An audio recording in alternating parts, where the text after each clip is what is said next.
Hello guys, welcome to our channel. இன்னைக்கு நம்ம பார்க்க போகிறது சிக்கன் ஃப்ரைட் ரைஸ். தேவையான பொருள் என்னென்னு பார்த்துடலாம். இங்கே அரிசி வேக வச்சு வச்சுருக்கேன். அப்புறம் சிக்கனு, முட்டை, அப்புறம் கோஸு, கேரட்டு, வெங்காயம், குடமிளகா, பீன்ஸு, அப்புறம் அந்த வெங்காயம் மேலே இலை, அப்புறம் சோயா சாஸ், சில்லி சாஸ், இஞ்சி பூண்டு பேஸ்ட்டு, சிக்கன் பவுட்ரு, அப்புறம் மிளகுத்தூள், உப்பு. இப்போ ஓகே, ஒரு பவுலில் சிக்கனை போட்டு நம்ம மசாலா ரெடி பண்ணிடலாம் சிக்கன் பொரிக்கிறதுக்கு. அதுக்கு வந்து ஃபஸ்ட்டு இஞ்சி பூண்டு பேஸ்ட் ஒரு 1/4 ஸ்பூன். அப்புறம் நாங்கள் வீட்டில் ரெடி பண்ணி வச்சுருக்க சிக்கன் பவுட்ரு போடுறதில்ல 1 2 ஒரு 2 ஸ்பூன் போடுறோம்ல. இதிலே உப்பு எல்லாமே இதிலே கலந்துருக்கு. இதுக்கான ரெசிபி நான் இன்னொன்று தனியாக போடுறேன். சிக்கன் 65க்கு போட்டு நல்லா கலந்துக்கலாம்.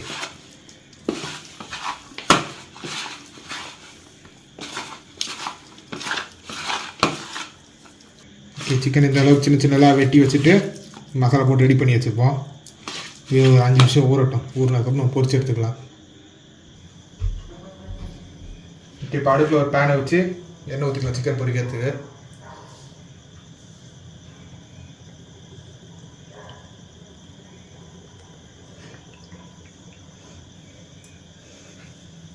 இப்போ எண்ணெய் சூடாகட்டும். ஓகே, இப்போ எண்ணெய் சூடாகிடுச்சு. நம்ம சிக்கன் ஒன்று ஒன்றா போட்டு பொரிச்சு எடுத்துக்கலாம். நம்ம தனித்தனியாக போடுங்க, அப்போ ஒன்றா சேர்ந்து பொரிச்சாயிடும்.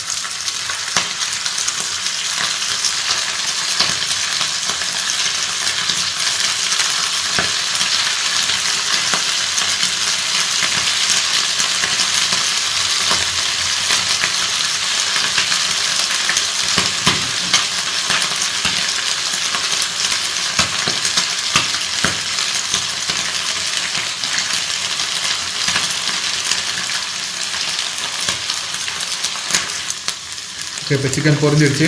இதை நம்ம எடுத்து வச்சுக்கலாம் தனியாக.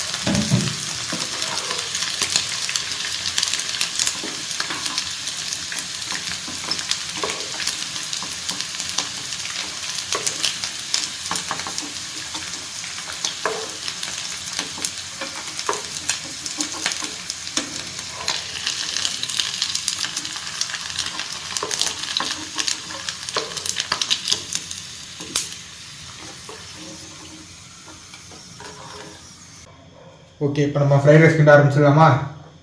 அதுக்கு ஃபஸ்ட்டு எண்ணெய் ஊற்றிக்கலாம் ஒரு கடாயில்.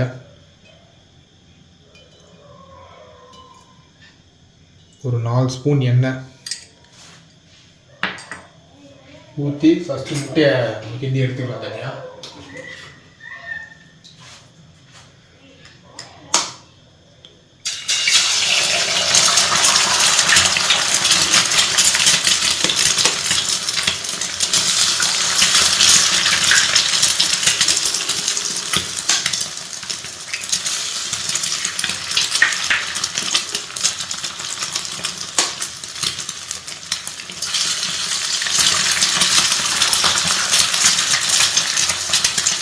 நான் ஒரு 5 முட்டை ஊற்றிருக்கேன். 5 முட்டையை ஊற்றி அப்புறம் கொஞ்சம் உப்பு போட்டுக்கலாம். முட்டை தேவையானதுக்கு நான் ஒரு 1/4 ஸ்பூன் உப்பு போட்டுக்கிறேன். போட்டுட்டு நல்லா கிண்டிக்கிறேன். நல்லா முட்டை பொடி மாசமே வரணும். நல்லா சின்ன சின்ன வச்சுக்கலாம். உங்களுக்கு கொஞ்சம் பெருசாக வேணும்னா நீங்கள் இன்னும் கொஞ்ச நேரம் கழிச்சு கூட கிண்டிங்கன்னா இன்னும் கொஞ்சம் பெருசாக கிடைக்கும். உடனே கிண்டினா சின்ன சின்னதாக வரும். உங்களுக்கு பெருசாக வேணால் அதை கொஞ்சம் விட்டு கிண்டிக்குவாங்க. நாங்கள் எப்போ சின்னதாக தான் கிண்டுவோம், அதனால் நான் உடனே கிண்டிட்டேன்.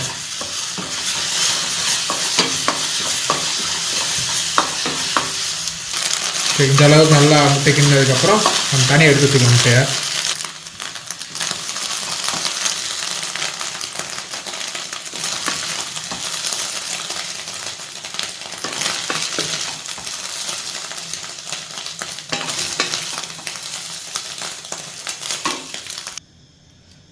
ஓகே, இப்போ நம்ம காய்கறிலாம் கிண்டிடலாம். இப்போ வந்து அதே ஒரு 4 ஸ்பூன் எண்ணெய் ஊற்றிக்கலாம்.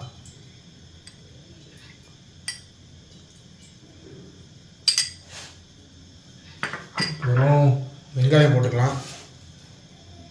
நாங்கள் ஒரு அரை வெங்காயம் சின்ன சின்னதாக வெட்டி வச்சுருக்கேன், அதை வந்து போட்டுக்கலாம்.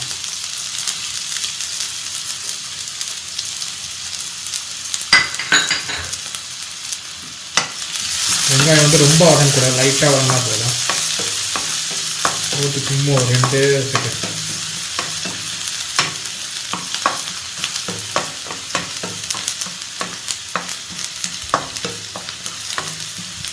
இப்போ வந்து நம்ம உள்ள கேரட் போட்டுக்கலாம். இங்கே வந்து ஒரு அரை கேரட் வெட்டி வச்சுருக்கேன் சின்ன சின்னதாக, அதையுமே உள்ள போட்டுக்கலாம். இந்த அளவுக்கு சின்ன சின்னதாக வெட்டிக்கணும் நல்லா.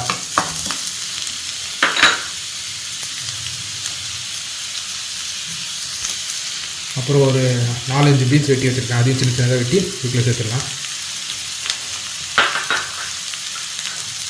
அப்புறம் கோஸ் அது கொஞ்சம் வெட்டி வச்சுருக்கேன். எல்லாமே சின்ன சின்னதாக வெட்டிக்குவாங்க, இல்லைன்னா எல்லாத்தையும் எடுத்து வைக்கிற மாதிரி.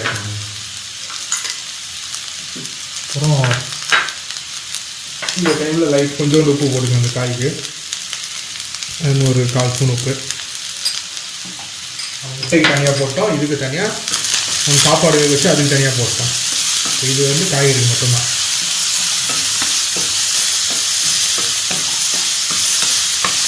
இந்த டைமில் அதில் மட்டும்தான் சேர்ப்பாங்க, நான் இதில் சேர்க்கல. உங்களுக்கு வேணும்னா சேர்த்துக்குவோம், காய்கறி இன்னும் கொஞ்சம் சீக்கிரம் வந்துடும். இல்லைன்னா காய்கறி வேக வச்சு கூட போடணும், அதோட இது கொஞ்சம் நல்லாயிருக்கும்.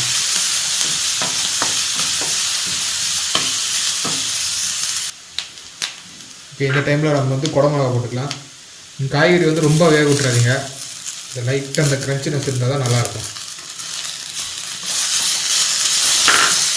சைனீஸ் ஐட்டம் எல்லாமே அப்படி தான் இருக்கும், காய்கறிலாம் ரொம்ப வேகக்கூடாது.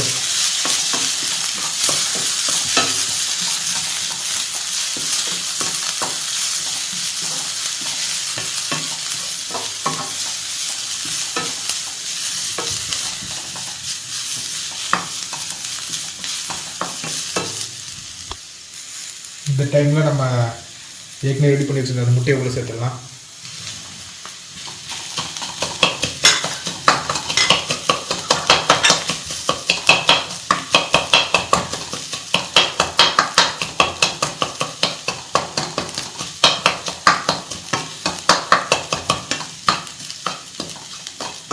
நெக்ஸ்ட் நம்ம இதில் சிக்கனை சேர்த்துடலாம். இந்த மாதிரி நல்லா சின்ன சின்னதாக பொரித்து எடுத்துக்கோங்க. இந்த மாதிரி சின்ன சின்னதாக போட்டால் தான் நல்லாயிருக்கும். முடிஞ்ச அளவுக்கு பொரிக்கிறதுக்கு முன்னாடியே வெட்டிடுங்க, அதனால மசாலா எல்லாம் உள்ளெல்லாம் போயிருக்கும்.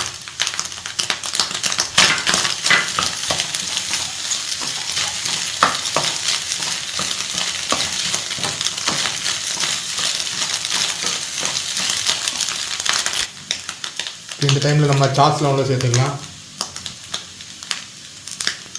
சோயா சாஸ் ஒரு 3 ஸ்பூன் ஊற்றிக்கலாம்.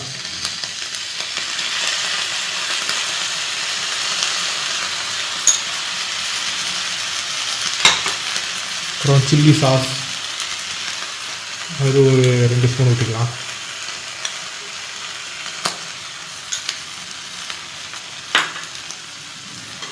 அப்புறம் மிளகுத்தூள் அது ஒரு 1 ஸ்பூன் சேர்த்துக்கலாம்.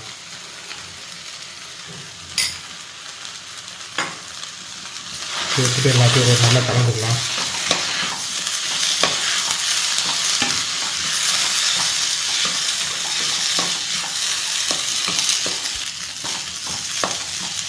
இந்த டைமில் நம்ம வேக வச்சு வச்சுருக்க சாப்பாடு உள்ளே சேர்த்துக்கலாம். பாஸ்மதி அரிசியை ஒரு அரை வேக்காடு வேக வச்சு வச்சுருக்கோம், அதில் அது இதில் சேர்த்துக்கலாம். ஃபுல்லாக வேக வச்சிடாதீங்க, அரை வேக்காடு தான் வேகணும், மீதி வந்து இதில் இருந்து.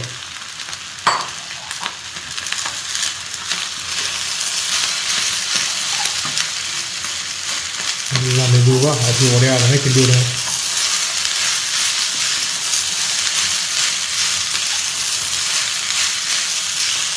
ஃப்ரைட் ரைஸில் மெயினாக அந்த அரிசி உடையக்கூடாது, பாஸ்மதி ரைஸ் நல்லா நீட்டமாக இருக்கணும்.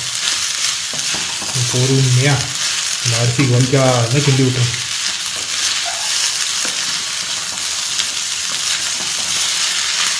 ஓகே, இப்போ நம்ம வந்து வெங்காயம் தாள் உள்ள சேர்த்துக்கலாம்.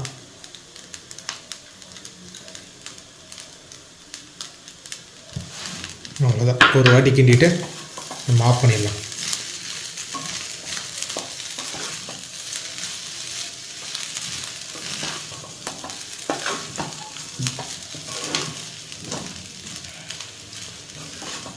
அவ்வளோதான், road style chicken fried rice ready.